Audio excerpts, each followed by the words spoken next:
14년 이 사람이 이제 기묘생 여잔데 기묘, 정축, 기축, 정묘. 이 여자가 지금 1, 0, 9, 8, 7, 6, 26살이네요. 2024년 26세 2024년 26세가 되는 여잔데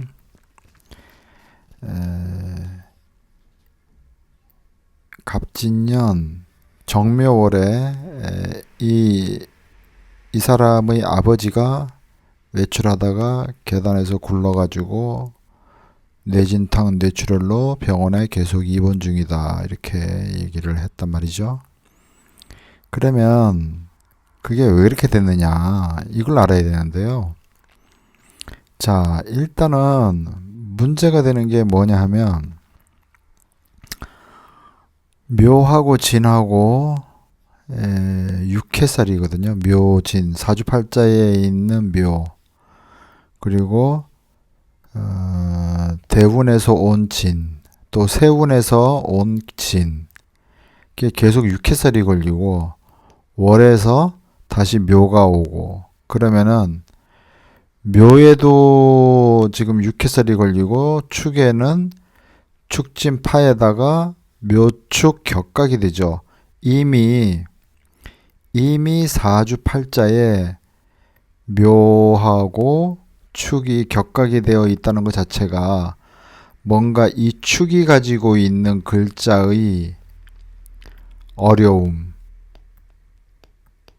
답답함, 위험 요소가 기본적으로 있다는 거죠.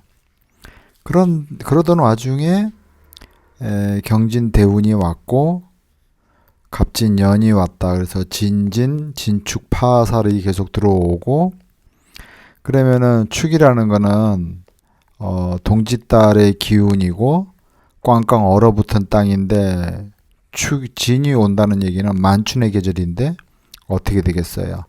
기운이 흩어지죠.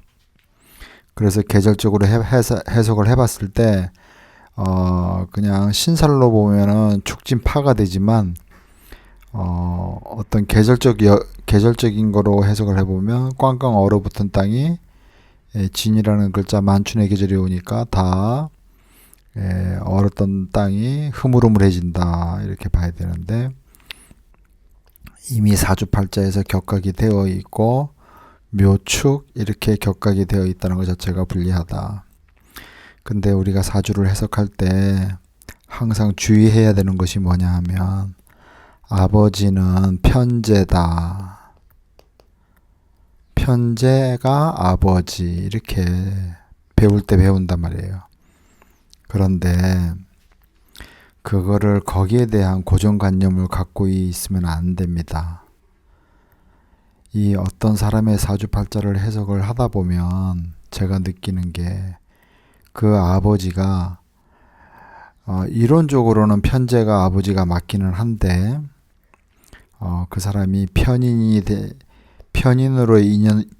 인연으로 올 수도 있고, 비견의 인연으로 올 수도 있고, 편관의 인연으로 올 수도 있고, 또 비견의 인연으로도 올 수 있고, 지장간에 있는 축중 개수의 인연으로 올 수도 있고, 축중 신금으로 인연으로 올 수도 있고, 다양한 형태로 아버지의 인연이 오는 것이기 때문에 무조건 축중의 개수가 아버지, 편재, 이렇게 해석하는 것은 상당히 무리가 있다. 항상 사주를 해석할 때 정인, 평인은 무조건 엄마, 편재, 정재는 무조건 아버지, 이렇게 해석을 하면 안 됩니다. 이 사주팔자를 해석할 때 그래서 항상 알아야 되는 게, 부친에 대해서 알고 싶으면 그 띠를 꼭 물어봐야 돼요. 띠를 보면 뱀띠나 닭띠나 쥐띠라면 자축합으로 온 인연이니까 이 소축자의 인연이 아버지가 맞는 거죠. 쥐띠, 자축합 또는 뱀띠, 닭띠가 아버지라면 이 글자를 물고 온 것이기 때문에 이 소축자가 아버지가 되고 해나 미가 아버지 띠다. 그러면은 해묘미 삼합으로 끌고 오든지 묘술로 해가지고 개띠 아버지다. 그러면 분명히 묘에서 끌고 온 거란 말이에요. 아니면 천간에 있는 글자를 인연으로 물고 오는 경우도 있어요. 예를 들어서 뭐 갑술생 이렇게 아버지다. 그러면은 갑기합으로 물고 온 거죠. 뭐 임진생 아버지다. 그러면은 정임합으로 끌고 온 아버지의 인연이 되는 거죠. 이런 식으로 다양한 형태로 일단은 DNA가 유전이 돼서 흘러오는 것이기 때문에 그것을 무조건 편제만 아버지라는 고정관념을 버려야 되고, 그러면 사주팔자에 편제가 없으면 아버지가 없는 것이냐? 절대 그렇지가 않다는 거죠. 편제가 사주팔자에 없다고 해서 당신은 아버지가 없네? 이렇게 얘기하면 안 된다 이거예요. 그래서 어찌됐든 사주팔자를 해석할 때 어떠한 인연이 아버지의 인연으로 왔는지를 명확하게 해석을 할 필요가 있다.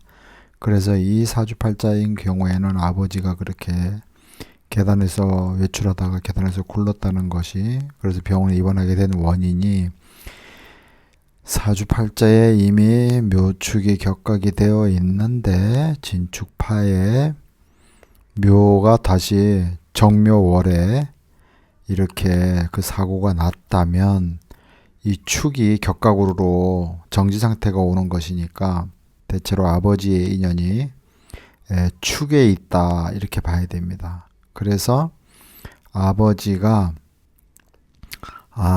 이 축 중에 있는 개수 경금이 축에 임묘하니까 상관 임묘가 되는 아버지, 본인의 입장에서는 본인의 상관이 아버지한테 임묘되니까 내가 한없이 아끼고 사랑하고 항상 내가 좋아하는 아버지가 되는 것이고, 만약에 묘 편관의 아버지라면 그 아버지로 인해서 피곤함, 괴로움 이런 것들이 기본적으로 깔리는 거죠. 나의 자유를 억압하는 아버지가 되는 것이죠. 나를 심하게 통제하는 아버지. 그래서 어떠한 인연으로 왔냐를 먼저 알아야 된다. 이거에 굉장히 중요한 것입니다.